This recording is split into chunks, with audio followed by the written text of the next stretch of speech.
नमस्कार, मी सृष्टी. 9 ऑगस्ट भारतीय स्वातंत्र्य लढ्यातील एक असा दिवस ज्याने ब्रिटिश साम्राज्याच्या पाया हादरवले.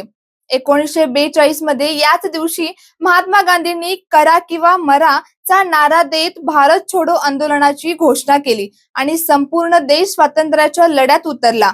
लाखो भारतीयांनी तुरुंगवास भोगला, हजारो जणांनी हसत हसत बलिदान दिले आणि भारताच्या स्वातंत्र्याचा मार्ग अधिक वेगाने खुला झाला.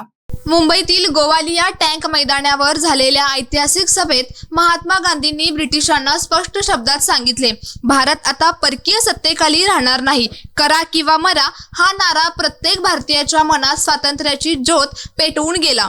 ब्रिटिश सरकारने आंदोलन दडपण्यासाठी गांधीजीसह अनेक राष्ट्रीय नेत्यांना अटक केली, पण नेतृत्व तुरुंगात गेले तरी आंदोलन थांबले नाही. गावागावात, शहराशहरात तरुण, महिला, शेतकरी, कामगार आणि विद्यार्थी रस्त्यावर उतरले. अनेक ठिकाणी तिरंगा फडकवण्यात आला, सरकारी कार्यालयांवर मोर्चे निघाले आणि स्वराज्याची मागणी अधिक तीव्र झाली. भारताच्या स्वातंत्र्य लढ्यात 9 ऑगस्ट हा टर्निंग पॉइंट मानला जातो, कारण यानंतर ब्रिटिश सत्तेला भारतावर राज्य करणे अधिक कठीण झाले. या जन आंदोलनाने स्वातंत्र्याची लढाई अंतिम टप्प्यात पोहोचली आणि अखेर 15 ऑगस्ट 1947 रोजी भारत स्वतंत्र झाला.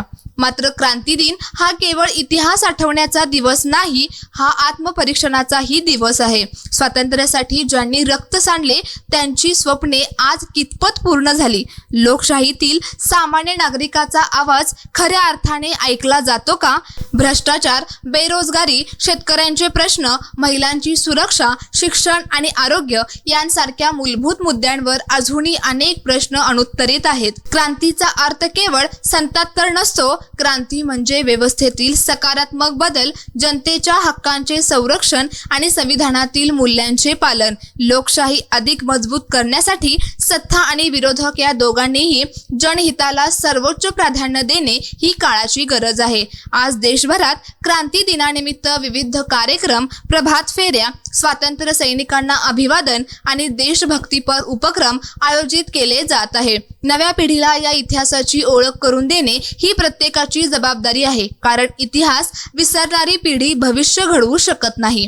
9 ऑगस्ट 1942 रोजी दिलेला करा किंवा मराचा संदेश आजही तेवढाच जिवंत आहे. फरक इतकाच, तेव्हा लढा परकीय सत्तेविरुद्ध होता, तर आजची लढाई लोकशाही मूल्ये, संविधान, पारदर्शकता आणि जनतेच्या विश्वासाचे रक्षण करण्याची आहे. स्वातंत्र्य हे केवळ मिळवायचे नसते, ते सतत जपावे लागते. हाच क्रांती दिनाचा खरा संदेश आहे. क्रांती दिन हा केवळ इतिहासाचा सोहळा नाही, तो प्रत्येक भारतीयाला आपल्या कर्तव्याची जाणीव करून देणारा दिवस आहे.